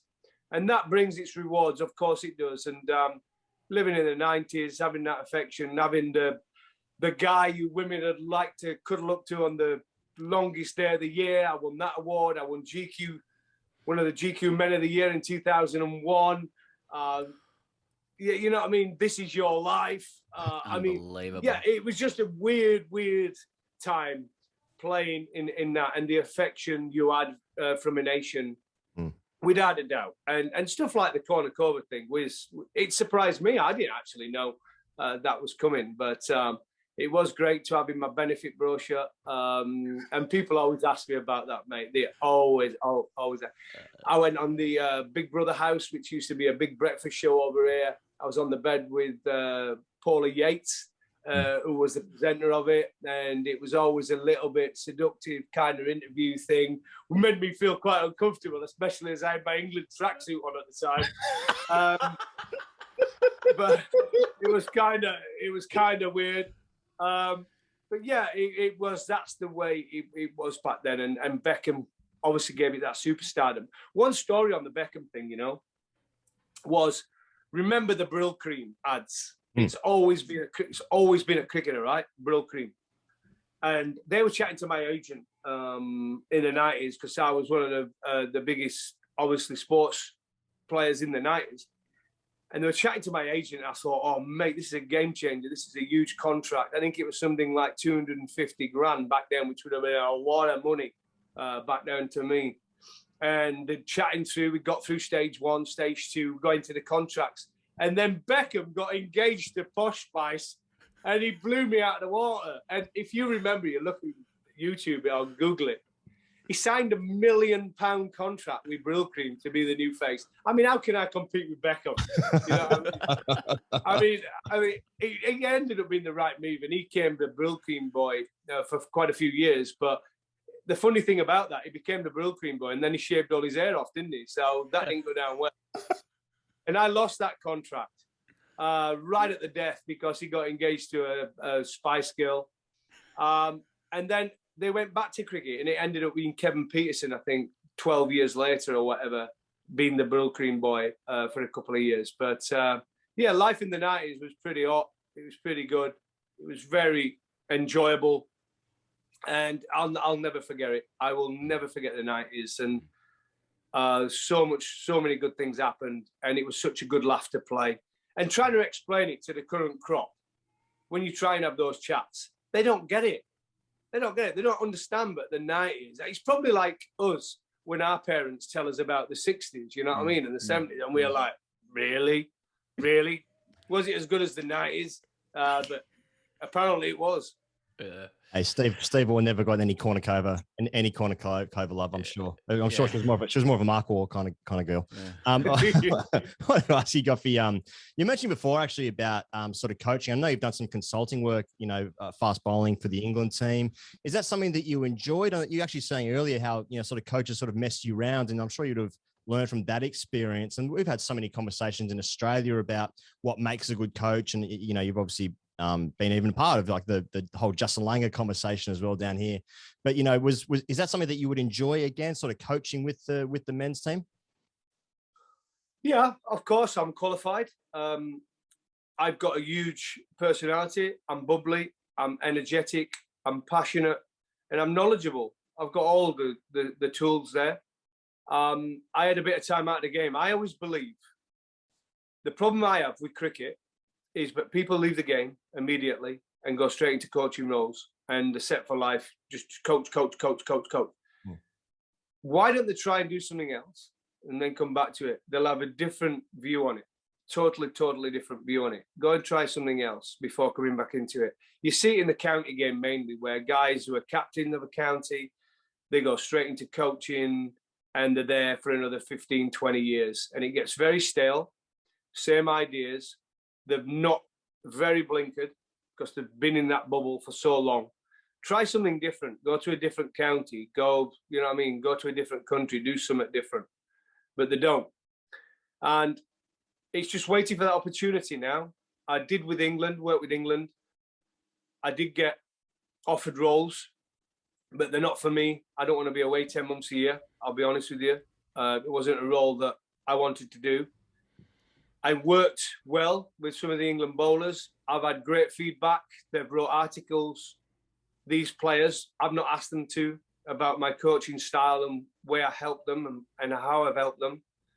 And hopefully anything I passed on will help them in future test matches when they get the opportunity. We've seen Chris Wokes, who I work with a lot in New Zealand, terrific performer, quite simple. The things I worked with him was hitting the pitch harder, understanding the difference between a Kookaburra ball and the other ball, because he was averaging 70 when he goes away from home and averaging 15 in England.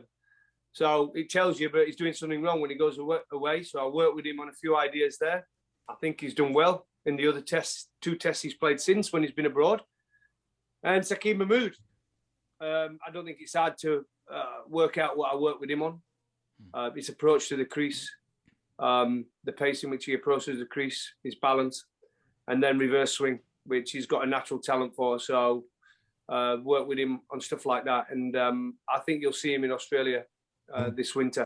Whether he plays in the test, we'll have to wait and see, because we're missing Archie, we're missing Stone. Mark Wood's only going to play 2. Jimmy Anderson possibly only play 2, maximum 3. Sakeem Mahmood will play in Australia at some point, so you guys will see him. He's got pace. He's got some pace, and he's got skills. He's got skills, but and you need skills when you travel to Australia. You need something different. That bowling attack we had in the last test, if that's the bowling attack that goes to the Ashes, and we don't get 400 in the first innings, which if you've seen our batting over the past 3 years, we ain't getting 400. We'll get battered. If we get 400 on the board in the first innings, that bowling attack could work. It could be workman-like, medium pace, put the ball in the right areas, and it could create pressure. But trying to bowl Australia out twice on decent pitches is going to be hard. Because you look at Jimmy, the longevity and how good he is, averages 19 the first innings in the last 12 months. He averages 99 in the second innings. That tells you a story, you know what I mean? And the pitches in Australia are going to be more like second innings from start. So he's got to find something different. Speaking of Australia, Goughy, only a couple more to go here. If I could just take you back to 2002, it's the Ashes out here. You're coming back after 15 months out, 3 knee ops. You missed that Gabba game. Looking back, maybe you think that's a good thing. But both you and England come out in the press before the game and say you just need one game in Brisbane grade cricket just to get the knee right, just to test it out, and one lucky club's going to take on your services. And I believe that club ended up being University. Now, just for the benefit of the listeners, grade cricket teams are famous for offering various incentives to get players over the line, you know, $1 a run, paying your rego, half-price drinks behind the bar, free massage services at the place across the road with the neon sign. You know, did you end up playing that game with University, and how did they get you over the line? Was it one of those 4 things? I'd have took any of them. But I think at the time, listen, the dream was to play in that. I still can't believe when I look back that I was selected for that trip. Let's be honest about it. I was, well, I still had the dream of getting back and playing. I didn't expect the knee injuries to be like it was. I was bowling at my peak of my careers, you know. I just won Player of the Series against Pakistan, in Pakistan. I was, in Sri Lanka. I was great against Pakistan, in Pakistan. Did Player of the Series against West Indies. Went to New Zealand, wasn't allowed to play the test because I refused to go to India for the test, me and Alex Stewart, because of everything that was going on in the world. But I had a great one-day series in New Zealand. And right at that last one, you know, that's when I did my knee, wasn't it? And I was out for so long. They were that desperate to get me back. They picked me for the Ashes. It was never happening. And like I said, they played the universities and stuff like that. Sent me back to the academy in Adelaide, which a week there, I was desperate to get out of there, mate. I mean, they had me up at 4:30 every morning going swimming. I said, what is this about? Swimming at 4:30? Why don't we swim at 7:30? What's the point of swimming at 4:30? I mean, it was ridiculous, that academy life. I mean, I said, who would want to be a professional cricket player getting up at 4:30, going for a swim, having your breakfast, then training again, and then having a net at 11 o'clock? I was knackered before we got to the cricket. No wonder I never got fit for the series. So they sent me out. Well, I didn't actually. I went straight from Australia to America to have another operation with Steadman. And it was the downs. That was it, mate. I was done, really, wasn't I? I never got back. I came back for 2 tests in 2003, which was ridiculous. Again, they only picked me for them. The original plan, because I'd just come back again after about the 5th operation, was to play the one-day series.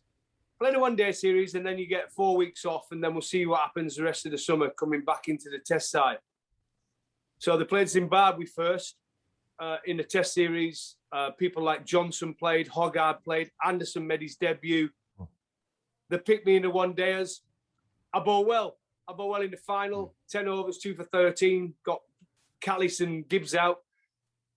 Johnson were injured. Hoggard were injured. So guess what they said? I know we're not quite ready yet. And the original plan was to have 6 weeks off. But could you play in the first test? It's going to do a bit at Edgbaston. And your experience would be great to play in a team. My knee was like a balloon.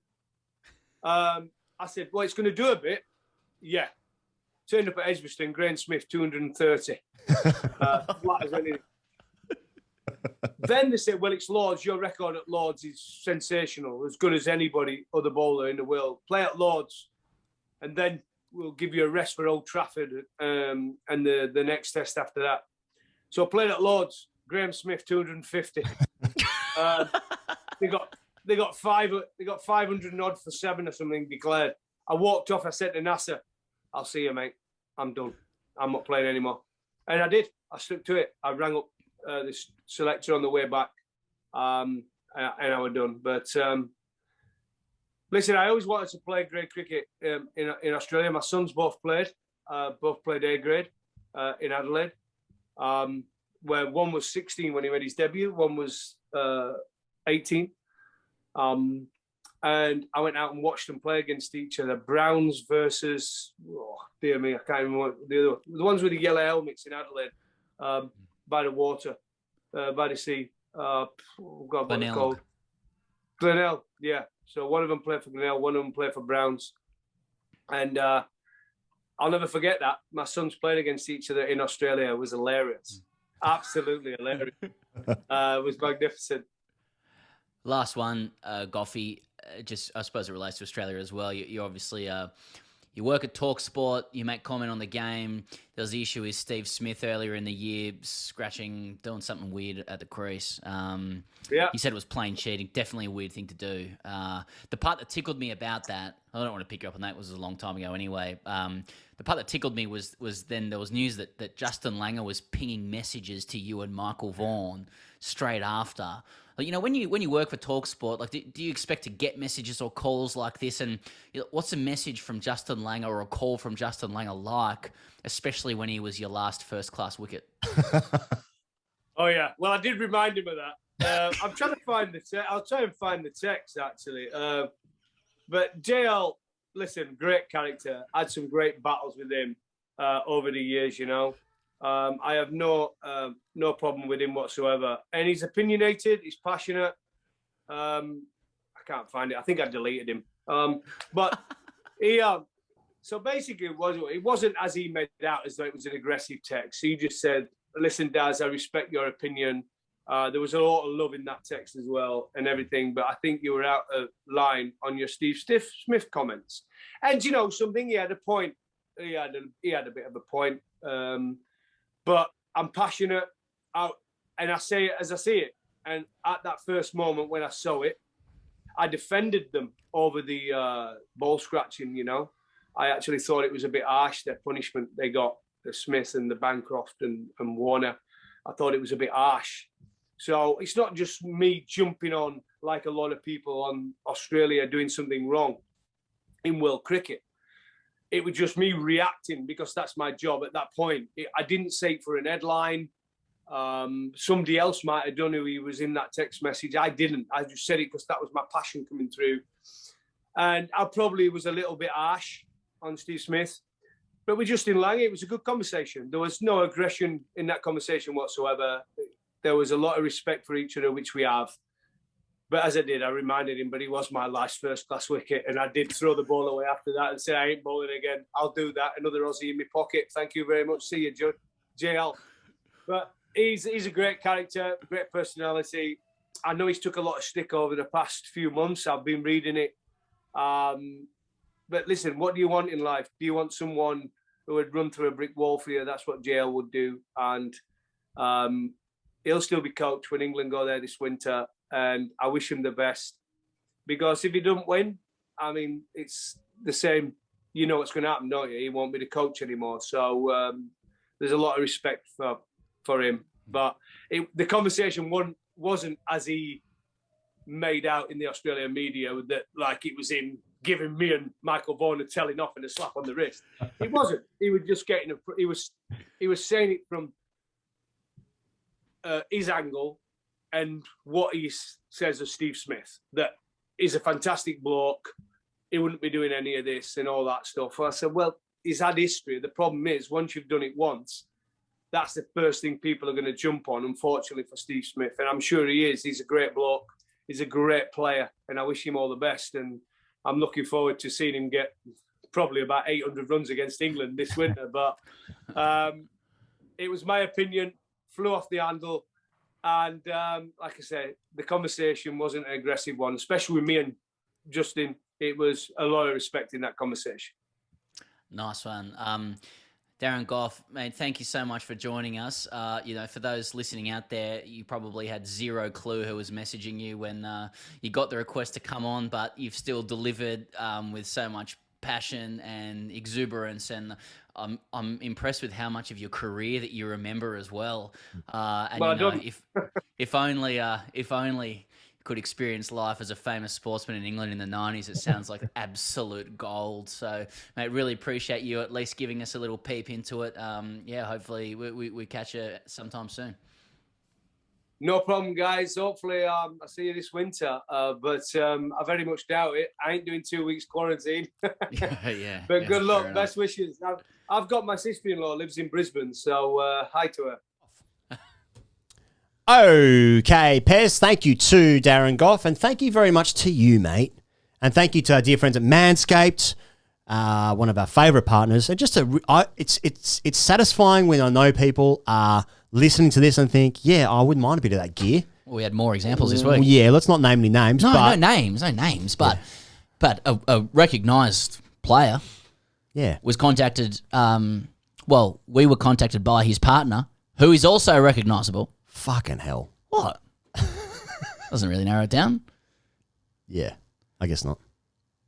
To complain to us that he'd that he got the lawnmower and some ball wipes. Ball wipes, yeah. But it's because people are listening and they're saying, "This is what we want." And he goes, "I escaped this morning. I've never used the ball wipes. I don't, because I've never had the apparatus. No, wait, what is it?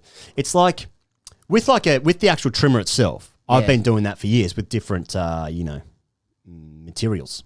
Yep. But I've never wiped my balls with anything before. So you never thought, you know what my balls could use? A real scented wipe. You know what they could use right now? Mum! Any wipes? Mum! The wipes! Where are the... Mum? Do we have any wipes? Where are the ball wipes? Mum! Mum! That's more of a kid thing. Let's not make a meatloaf. He goes, do you know what's spookier than seeing a black cat on Halloween? Shaving your balls with anything other than Manscaped, TM. Okay, I agree with that. When it comes to below-the-waist grooming, there's no need to carve your pumpkins this Halloween because Manscaped is here to upgrade your grooming experience. Halloween's 31 October. Go from a bite-sized candy bar to a king-sized candy bar. And join the 2 million men worldwide by going to manscaped.com for 20% off plus free shipping with the code TGC. I can't stress enough how happy Manscaped are with these ad reads. Oh, yeah? They're working. We get great feedback. A lot of people writing going, they're the most sort of jilted, jarring ads, well, Yeah, but if your penis People- looks like a candy bar, you want a king size candy hey, bar. mate, your penis looks like a candy bar. All right, mate, you're playing fours next week. Fuck off. Maybe my mate from grade cricket a few years ago, before he was told he had the smallest penis anyone had ever seen. Yeah. He could have used some Manscaped. you Yeah, know? could Someone only just have look at him helped. going, Could mate, only have helped. That penis looks like a bite-sized candy bar. You want to go to a king-size one? Your penis looks edible to me, and I'm going to compare it to other edibles. Bit of a bite-sized candy bar. It's a bite size, mate. And bite. I can only snack on that. Get into stuff we were talking about, a feed. Anyway, have you ever tried to trim your balls and it turned into a Freddy Krueger film? No, I haven't. Thank fuck for that. But the point is, it's preventative. Any I think drop of blood. What they want us to sort of elicit is the idea that you've really hurt yourself. And I hope nobody has hurt I've themselves. never really hurt myself. No, neither. A couple of nicks, sure. Yeah. Nicks and cuts. Well, I mean, I'm never snipping scissors in my former life before Manscaped. Like, I will be feeling for if there is any skin contact. I'm not snipping with any confidence. Nah, who's just going around like fucking Edward Scissorhands, just fucking Edward Scissorhands would use Manscaped. washing my hair with one hand, like clipping them with the other with scissors. What? Get the secateurs out of the shed. Dad, where are the Where are the secateurs, Dad? Where's the secateurs?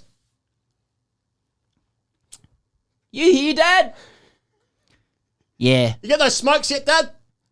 Luckily, Manscaped is here to save the day and make sure you're smelling fresh with their new refined body wash.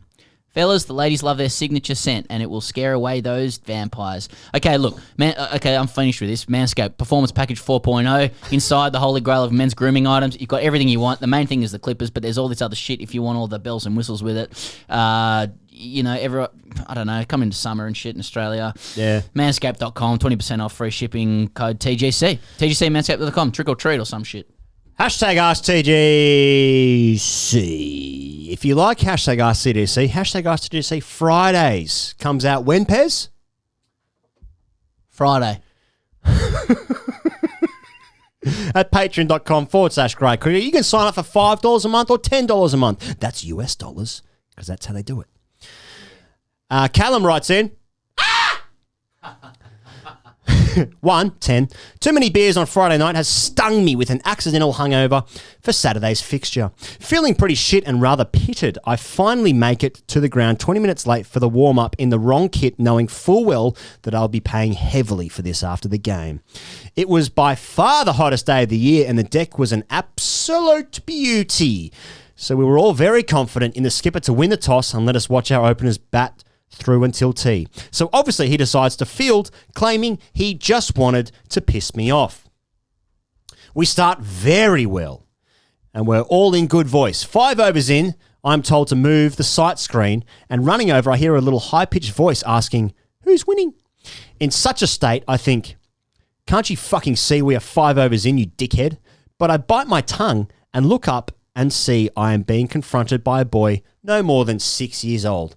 So I simply reply, "Us," with a smile on my face. The little coat then goes, "We are going to win. You lot are rubbish." To which I reply, "Impossible." Feeling pretty happy with myself, I head back to mid-off and shout to the bowler to get this fucking bloke out.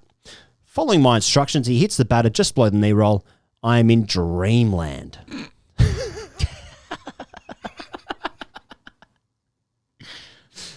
It's the worst dream ever. What is your utopia, mate? Just hitting one of their blokes just below the knee roll. Below the knee roll. I'm in dreamland. Dreamland, the promised land. Fucking Old Trafford Theatre of Dreams. This bloke's going to hit in the front stool. Everyone goes up. The bowler is already off celebrating, and I'm halfway round about to give the little shit the full Jimmy Anderson treatment. I'm really fucking happy with myself now. As I finish turning, I hear a faint mutter from the umpire. Not out. In almost perfect unison, the kid with a massive smirk on his face shouts, "Ha ha, you didn't get a wicket, loser." I've just been outfed. Have I just been outfed by a fucking 6-year-old?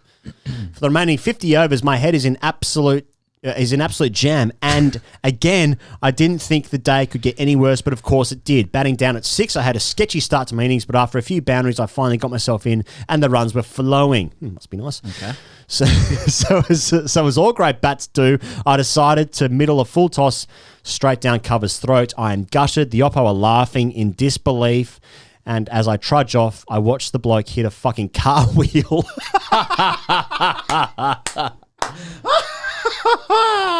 At first, I thought how embarrassing doing a cartwheel after regulation grab was, but then just realised how embarrassing it was to hole out to the only cretin in the league that cartwheels after taking a catch. So I ask you, which is more embarrassing, getting outfit by a kid, cartwheeling after a catch, or being on the receiving end of a cartwheel? Love the podcast and keep up the stellar work. Oh, sorry about this experience, Callum. Cartwheel. Oh, that's fucking funny. Like the short answer for me is it's more embarrassing getting outfitted by a 6-year-old. Like I agreed with you first time that it's embarrassing to cartwheel after a catch. Watch the bloke hit a fucking cartwheel. Yeah. That's good. I mean, can you imagine that? Like if somebody cartwheel on a field, like I suppose there are characters that could pull it off. Here goes. No, there's not.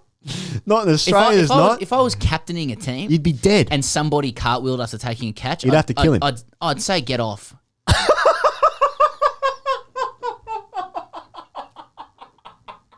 Send him off. Play with 10. How fucking camp it is to like hit a cartwheel. I've taken a catch. One thing to do now, as I always do after completing a catch, in twos. I think about stumps cartwheeling. That'd be funny if like there was a choreographed set of cartwheeling after the stumps cartwheeled, Sure. you know? I mean, it takes unbelievable athleticism. I'm thinking like, remember when Nani used to score for Man United, used to hit those cartwheels like a fucking pirouette, or like just watching the Olympics, you know, Simone Biles or whatever. Yeah. Couldn't name one male gymnast. That's on me, that one. Yeah. And also them a little bit. And Simone Biles probably not the best example of late, but... Well, yeah. Didn't even clean sweep everything. Exactly. Pathetic. What a loser. Bronze. Yeah, bronze. Only the third best in the world.